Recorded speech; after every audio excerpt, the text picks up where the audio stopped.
Bonjour, comment allez-vous? Alors il y a un peu de drama ces jours-ci. Mon masque est trop bien mis. Un peu de drama qui m'incite à sortir de ma réserve comme le jeune Pac-Pac et à prendre la parole et m'exprimer sur des sujets où mon expertise, ou l'expertise de Victor Nickel pourrait être appréciable. Oui, je me mets de l'argile sur le nez parce que j'ai un bouton sur le nez. Et ça va nous ramener encore en 2017. En 2017, donc année où les influenceurs zététiciens ont commencé à vouloir faire la loi sur les réseaux sociaux au nom des Monsanto Pfizer. C'est aussi l'année pendant laquelle je crois Teddy Boy RSA a lancé sa chaîne. Et, et alors comment dire, à l'époque la milice de la zététique était un peu plus financée. On voit qu'elle l'est plus trop sur Twitter maintenant. Et sur les réseaux sociaux en général, ils ont beaucoup moins de bots. Alors il y a peut-être beaucoup moins de gens enfin, de bénévoles idiots qui tombent dans la combine. Mais je pense qu'il y a aussi moins de bots subventionnés. Enfin, quand je dis des bots, c'est des humains qui font semblant d'avoir une opinion et de bonnes raisons de l'avoir. Enfin, bon, c'est de l'astroturfing. Bref, vous connaissez. Et donc, ils ont fait une campagne, une bonne campagne de séduction quoi, en prenant pour cible plein de youtubeurs, plein d'influenceurs, et ils ont cherché à se mettre bien avec eux. Et oui, pardon, excusez-moi, je vois rien, donc j'essaye de voir si le cadrage est bon. Et ils ont essayé de se mettre bien avec eux, tout en essayant d'éliminer évidemment les gens qui étaient un peu, qui étaient dans le complot, qui étaient dans le complotisme et la malpensance. Donc eux, ils leur envoyaient leurs milices en ligne, les pouces rouges. Et des gens, et puis sinon pour les gens un peu plus mainstream, bah, ils tentaient toujours de les séduire. Alors il y en a un qui s'est pas du tout laissé influencer par ces influenceurs, c'était Teddy Boy RSA, qui a même dit non, non, écoutez, c'est un peu des conneries tout ça, en parlant de la zététique. Et je crois que c'était un des rares parmi ceux qui avaient beaucoup d'audience, à un peu dire faut se calmer, ce que vous faites, blabla. Et, et alors, bon, ça c'est mes suppositions complètement paranoïaques. On peut se demander si ça a pas fait chier en fait à cette époque l'ingénierie sociale de la zététique, parce que ça leur a fait perdre, je pense, quelques bons milliers de potentiels suiveurs, c'est-à-dire de gens un peu en quête de sens, en quête de sens ou d'identité, ou d'identité, parce qu'en fait exactement pareil, je pense d'un point de vue métaphysique. Et donc il y a quelques milliers de personnes voilà, qui ont été perdues. Enfin voilà, un manque à gagner pour la zététique. Ou pour l'ingénierie sociale de la zététique. Alors ça représente quand même, je pense, une somme. Et puis, enfin, en termes financiers et puis surtout, enfin, comment dire, si on fait des calculs, voilà, si on fait des modélisations d'année en année, on peut se dire que imaginons que l'ingénierie sociale de la zététique ait perdu 3333 personnes qui normalement auraient dû être séduites parce qu'elles étaient en quête de sens et d'identité, et que sans Teddy Boy RSA, sans l'intervention de Teddy Boy RSA, tous ces gens auraient finalement opté pour un technofascisme soft plutôt que pour des interrogations métaphysiques, on va dire.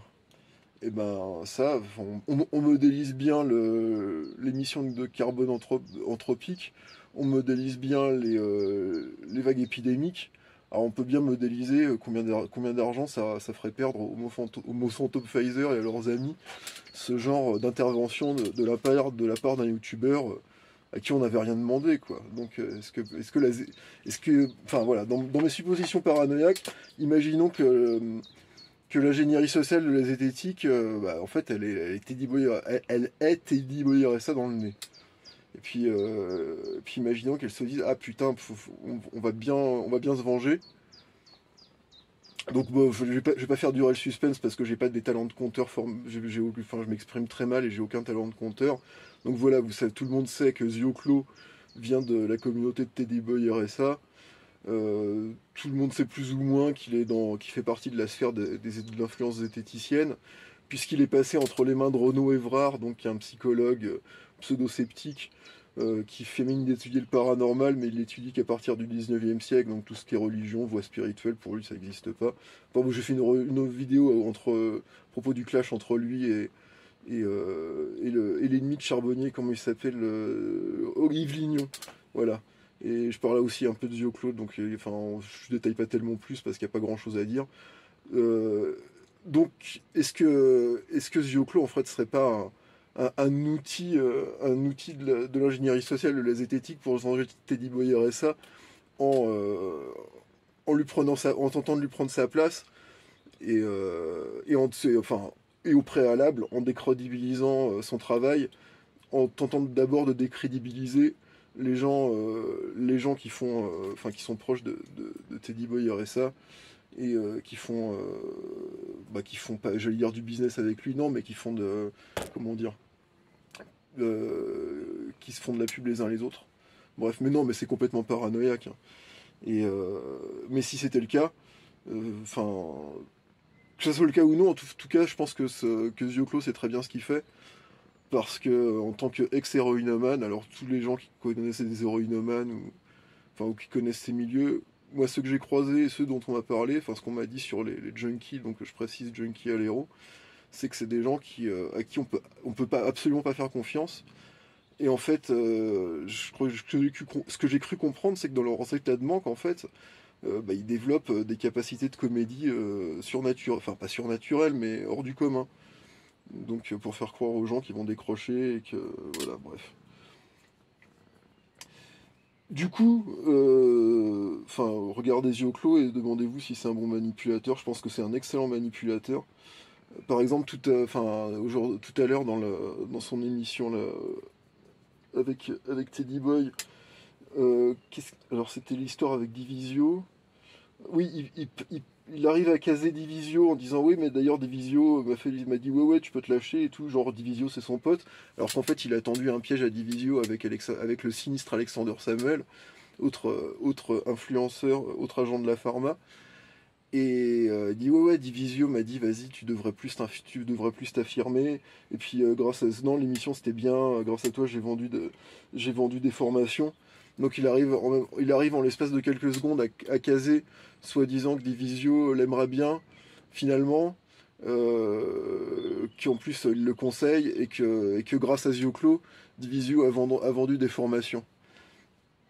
Donc c'est super. Après c'est peut-être vrai, mais bon, moi, de toute façon j'ai des hypothèses paranoïaques puisque je suis complètement fou.